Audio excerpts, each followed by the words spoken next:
જૂનાગઢ જિલ્લાને પ્લાસ્ટિક મુક્ત કરવા માટેની ઝુંબેશ હાથ ધરવામાં આવી। હવેથી પ્લાસ્ટિકની પાણી બોટલ કે અન્ય ગિરનાર પર્વત નહીં લઈ જવાય। શ્રદ્ધાળુઓ માટે પાણીના કેરબાની વ્યવસ્થા ઊભી કરતું વહીવટીતંત્ર।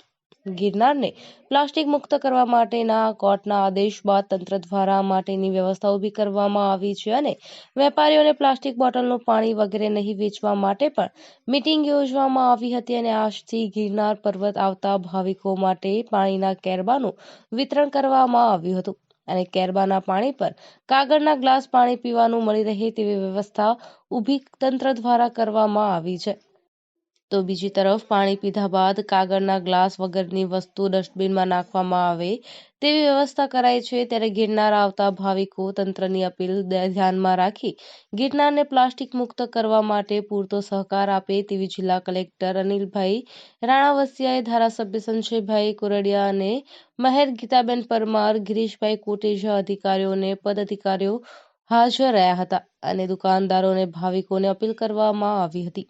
પ્લાસ્ટિક મુક્ત ગિરનારની નેમ સાથે અમે લગભગ છેલ્લા 2-3 મહિનાથી જે વિવિધ વેન્ડર્સ છે કે જેઓ પ્લાસ્ટિકની બોટલ્સ અને બાકીની પ્લાસ્ટિકની વસ્તુઓનું વેચાણ કરતા હતા એમની સાથે મિટિંગો કરી હતી અને આગામી સમયમાં કેવી રીતે આપણે પ્લાસ્ટિકનું બેન કરી શકીએ એની વિચારણા ચાલતી હતી। આ બાબતે ખાસ તો અમારો આશય એ હતો કે પ્લાસ્ટિક બેન થાય એની પહેલાં એક પ્લાસ્ટિકના ઓલ્ટરનેટ શું છે એ બાબતની વિચારણા ચાલતી હતી। એટલે એનું સંપૂર્ણ રીતે આયોજન થયું। એમાં અમે વિવિધ એજન્સીઓને આમાં એનરોલ કર્યા અને એમનું અને આ જે વેન્ડર્સ છે એમનું સાથેનું ટાઈપ કર્યું। આગળના અમારા જે અભિગમ હતો એમાં ખાસ તો ઉષા બ્રેકો અને સવાણી ગ્રુપ તરફથી માન્ય સાંસદ અને માન્ય ધારાસભ્યશ્રી તરફથી પણ સહકાર મળ્યો અને આજે આપ જાણો છો એમ 120 જેટલા વેન્ડરને દરેકને 5-5 એટલે કે 600 જેટલા આપણે કેરબાઓ આપ્યા છે 20 લીટરની કેપેસિટીવાળા અને પાણી પુરવઠા દ્વારા જે તળેટી છે વિસ્તારમાં પાણી ભરવા માટેની પણ એમને એક વ્યવસ્થા કરી આપી છે।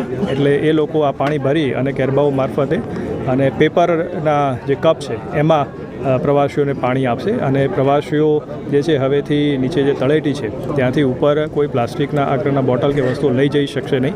એનું જાહેરનામું પણ અમે ઇસ્યુ કર્યું છે જેની કોપી આપ લોકોને પણ અમે આપીશું। એટલે આપના મારફતે મારે ખાસ પ્રવાસીઓને પણ વિનંતી છે કે આપ જ્યારે પણ જૂનાગઢ આવો, ગિરનાર પર આવો ત્યારે આપની સાથે કોઈ પ્લાસ્ટિકની વસ્તુ ઉપર ન લઈ જાઓ અને જે માટી છે, કાચમાંથી બનેલી જે બોટલ છે એનો ઉપયોગ કરો અને પ્લાસ્ટિક સિવાયની જે પ્રોડક્ટ છે એમાં જ આપ આપના ફૂડ પ્રોડક્ટ કે વગેરે લઈ જાઓ। ઉપરાંત વચ્ચે જે ડસ્ટબિન વગેરે છે એમાં જ કચરાનો નિકાલ કરો।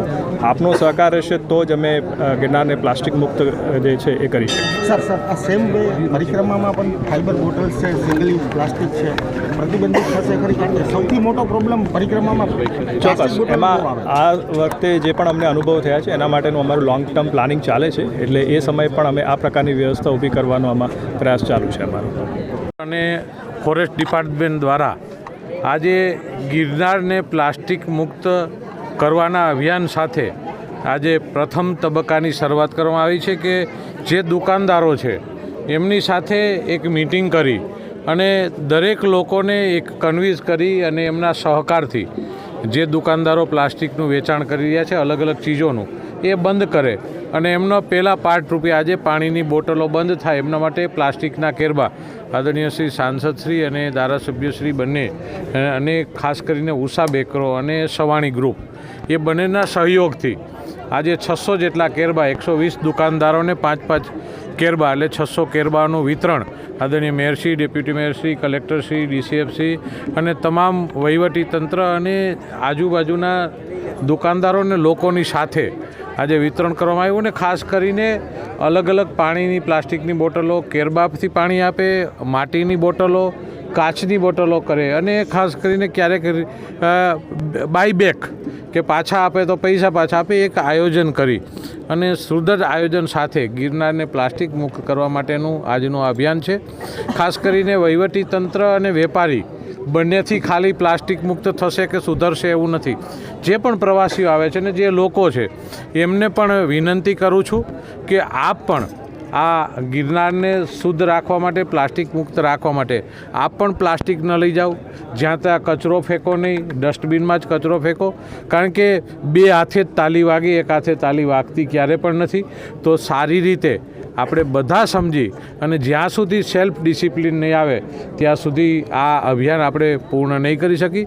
એટલે દરેક લોકો આની અંદર સહકાર આપે અને ગિરનાર અને ભવનાથ ક્ષેત્રને પ્લાસ્ટિક મુક્ત બનાવવામાં આજથી આપણે શરૂઆત કરી એવી અભ્યર્થના. વંદે માતરમ. ભારત માતા કી જય. જય જય ગરવી ગુજરાત. સાહેબ, ખાસ કરીને ઉપર પાણીના પરબ માટેની વ્યવસ્થા થાય તો બોટલોથી મુક્ત થઈ શકે, શું કહો છો? અત્યારે પાણીની જ્યાં પણ ઉપર પણ વ્યવસ્થા જે કેરબાથી થશે અને એ પછી કાલે જ મારે પાણી પુરવઠાના અધિકારી સાથે વાત થઈ છે કે પમ્પિંગથી પાણી પહોંચાડવા માટેનો એમનો જે પ્લાન હતો એ પ્લાન તૈયાર થઈ ગયો છે. એટલે ટૂંક સમયમાં જ સરકારશ્રી પાસેથી એમની મંજૂરી કરી અને પાણી ગિરનાર ઉપર જે રીતે લાઇટનું કામ ચાલુ થયું છે ટૂંક સમયમાં પાણીનું પણ કામ ચાલુ થઈ અને પમ્પિંગથી અંબાજી સુધી પાણી પહોંચાડવાનું અભિયાન સરકારશ્રી આદરણીય ભૂપેન્દ્રભાઈ ખૂબ જ મહેનત કરી રહ્યા છે. એટલે એમના સહકારથી આપણે આ પૂરું થઈ જશે. પાણીની સાથે ટોયલેટ બાબતમાં પણ પિયુષ ગોયલ સાહેબે પણ કીધું શું છે એમની એટલે વિષય એ છે કે પાણી નથી એટલે ટોયલેટ નથી ચાલુ થતું. પ્રવાસન દ્વારા ટોયલેટ બનાવી લીધું છે પણ પાણીની વ્યવસ્થા એટલે પાણીની વ્યવસ્થા થશે એટલે પાણી અને લાઇટ બંને પહોંચી ગયું તો ઓટોમેટિક પદ્ધતિ ડેવલપ થવા માંડશે અને બધી પદ્ધતિ ટૂંક સમયની અંદર જ આ બધી પૂર્ણતા કરવામાં આવશે. Bureau report Rameshbhai Rathod, Junagadh.